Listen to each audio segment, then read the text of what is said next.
Bonjour tout le monde, aujourd'hui on va faire deux créations hyper simples et hyper faciles à réaliser et vous allez voir avec le die le plus petit du monde. Oui, enfin c'est du moins le die le plus petit de tous les die que je possède. Donc pour commencer, je vais sélectionner les papiers que je compte utiliser. Donc je vais utiliser les nouveaux paper pads qui sont en ce moment même chez Action et qui sont vraiment dédiés si vous voulez aux dies Slimline, mais pas que, hein, vous voyez, moi je ne vais pas utiliser de dies Slimline, au contraire je vais même utiliser de tout petits dies et j'ai sélectionné ce joli papier vert d'eau que j'aime énormément. Et ensuite je vais sortir ma Big Shot pour la faire un petit peu chauffer parce que vous allez voir, on va en faire de la découpe. Pour les personnes qui l'ignoreraient, donc une Big Shot est une machine qui sert donc à faire découper les dies, donc ces petites pièces de métal que je vous montre à l'écran. Et donc là, quand j'ai acheté ce set de dies, je vous l'avais dit, hein, que ce tout petit die, c'était vraiment quelque chose qu'on pouvait utiliser de façon très différente.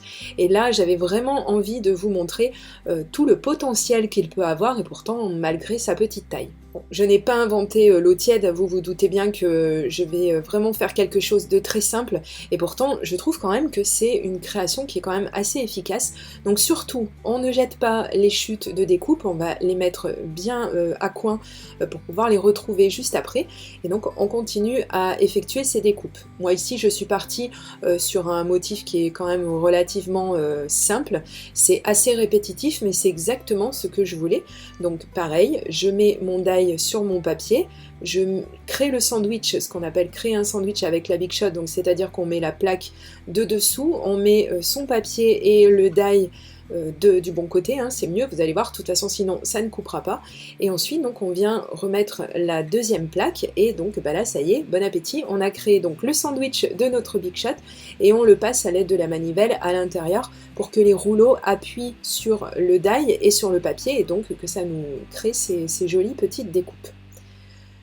J'avais vraiment envie de les tester ces dies parce qu'ils me paraissent un petit peu, alors je ne sais pas si vous avez remarqué, mais ils sont plus fins, je trouve, et du coup j'ai des dies un petit peu comme ça dans d'autres collections et ils coupent pas vraiment bien, donc je craignais que c'est ce qui allait se passer avec ceux-ci, et alors là jusqu'à présent tout va très bien.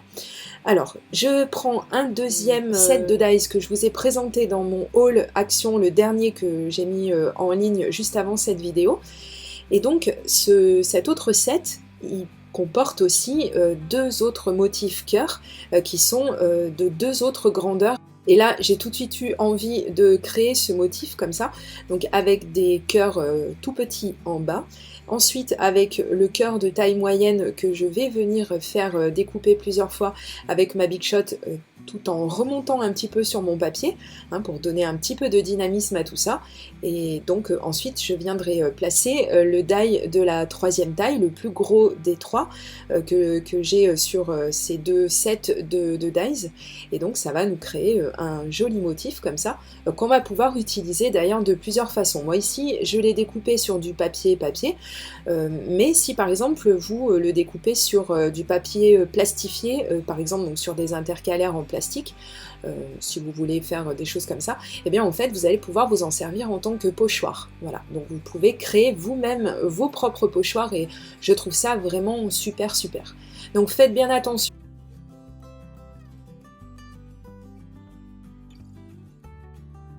Faites bien attention à ne pas perdre ces dies parce qu'ils sont vraiment de toute petite taille. Mais encore une fois, moi j'aime beaucoup avoir de très grands dies, mais j'aime aussi en avoir de tout petits comme ça. On vient rajouter de tout petits éléments comme ça qui je trouve finissent bien une création. Je vais placer le devant de mon papier donc sur ma base de cartes, hein, que j'ai découpée avec donc une petite lisière donc sur du papier blanc avec une dimension un tout petit peu plus large que le papier vert d'eau, hein, comme ça je vais avoir donc une lisière de blanc qui va se démarquer et qui viendra justement remettre un petit peu plus en valeur encore ce joli papier qui vraiment a une couleur magnifique. Vous pouvez, si vous le souhaitez, venir coller ce papier, si vous faites un petit peu le même genre de création que moi, vous pouvez venir le coller avec des mousses adhésives relief en 3D. Mais là, moi, j'avais vraiment envie d'une création, mais alors des plus simples, parce que souvent, les créations les plus simples, ce sont celles qui plaisent le plus, hein. C'est quand même dingue, disons qu'elles plaisent au plus grand nombre, on va dire. Et puis, ce sont des créations qui sont faciles à réaliser, donc on peut les faire assez rapidement, si on n'a pas beaucoup de temps à y accorder, comme c'est malheureusement souvent le cas. Je sais pas chez vous, mais chez moi, souvent, c'est le cas. Malheureusement, je peux pas toujours passer 3-4 heures sur un projet. Et c'est souvent, comme je vous disais, le plus simple qui plaît au plus grand nombre, et puis comme ça, en fait, on ne met pas de motifs qui soient un petit peu trop lourds ou trop chargés, ce qui pourrait faire en sorte de peut-être pas convenir à tout le monde. Donc là, on reste simple et on reste dans les standards. J'ai sorti une planche de tampons de la marque Simon Says Stamp. Si je me suis trompée, je vous mettrai une annotation dans la barre d'informations. Et si elle est toujours disponible, j'essaierai de vous trouver le lien si vous voulez vous la procurer parce qu'elle est magnifique cette planche de tampons. Le lien de ce produit ainsi que de tous les produits que j'utilise dans cette vidéo, sauf les produits Action bien sûr qu'on ne peut pas vraiment retrouver en vente par correspondance mais qu'on trouve dans les magasins de toute façon. Mais sinon, tous les autres produits, que ce soit donc les encres, ma plaque de tamponnage, hein, celle que je suis en train d'utiliser à l'écran et qui va bien m'aider puisque je vais placer un tampon texte et que j'ai besoin d'être vraiment ric-rac, il faut vraiment que ce tampon soit placé droit parce que sinon ça va vraiment pas faire super joli, enfin du moins moi ça me défriserait beaucoup de voir que ce tampon ne soit pas placé vraiment droit. Mais c'est vrai que ce genre d'outils, c'est vraiment très très utile, hein, les stands plateformes, etc. Et donc si vous voulez vous procurer la vôtre, je vous mettrai comme d'habitude le lien sous cette vidéo dans la barre d'informations.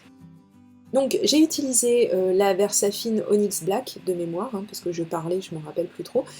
Mais donc j'ai utilisé une encre noire parce que je voulais faire ressortir un petit peu le sentiment qui est très raccord avec cette petite carte. Et voilà, donc j'avais terminé. Je vais partir exactement sur la même base de carte blanche. Et cette fois-ci, tout à l'heure, vous vous rappelez, je vous avais dit de ne pas jeter les chutes de découpe. De toute façon, il faut souvent quand même garder ces chutes de découpe. Ici, on aurait pu, par exemple, les utiliser pour une shaker card, mais c'était pas ce que j'avais envie de faire, encore une fois. Je voulais vraiment vous proposer deux créations hyper simples, hyper faciles et hyper rapides à faire. Et donc, je pense que j'ai vraiment tenu, je me suis tenue à ce que je voulais vraiment vous montrer. Et effectivement, ce sont vraiment deux cartes qu'on peut faire quasi en parallèle, si vous voulez, ou l'une après l'autre. Et comme ça, on se retrouve avec deux cartes, parce que de temps en temps, on a besoin d'avoir une carte sous la main pour remercier quelqu'un, pour accompagner un petit envoi, un petit colis. Et puis, c'est pas le moment d'avoir quelque chose qui nous prenne 3 heures à faire. Donc c'est pour ça que c'est bien aussi d'avoir des cartes d'avance, et c'est pour ça que moi j'aime beaucoup m'en faire quelques-unes quand j'ai un petit moment, et donc sur des thèmes différents, pour être sûr d'être le plus raccord possible avec l'état d'esprit de la personne à qui je vais l'envoyer.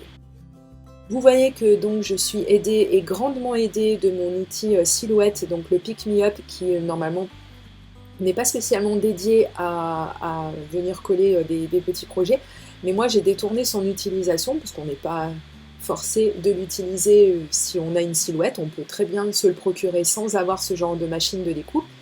Et c'est vrai que c'est très très utile puisque donc il a une gomme, alors la mienne coule beaucoup, je ne sais pas pourquoi, j'ai jamais réussi à la régler, mais bon, donc il y a une sorte de gomme liquide au bout qui est un tout petit peu adhésive, vraiment un tout petit peu, qui nous permet donc de venir saisir les petites pièces. Et donc on met un petit point de colle, on saisit sa pièce, et de l'autre côté en fait du Pick Me Up, on a donc un outil qui nous permet de venir appuyer sur la pièce qu'on est en train de coller. Et en fait, on est vraiment grandement aidé quand il s'agit de s'attaquer à des toutes petites pièces comme ça, ou avec nos gros doigts, les ongles, etc. C'est pas toujours très évident. Vous vous rendez bien compte effectivement que j'ai collé les cœurs un petit peu comme je les ai découpés sur la carte précédente, parce que, encore une fois, je le redis, je voulais vraiment rester dans le même état d'esprit pour ces deux cartes, et qu'elles soient les plus simples et les plus faciles possibles à faire.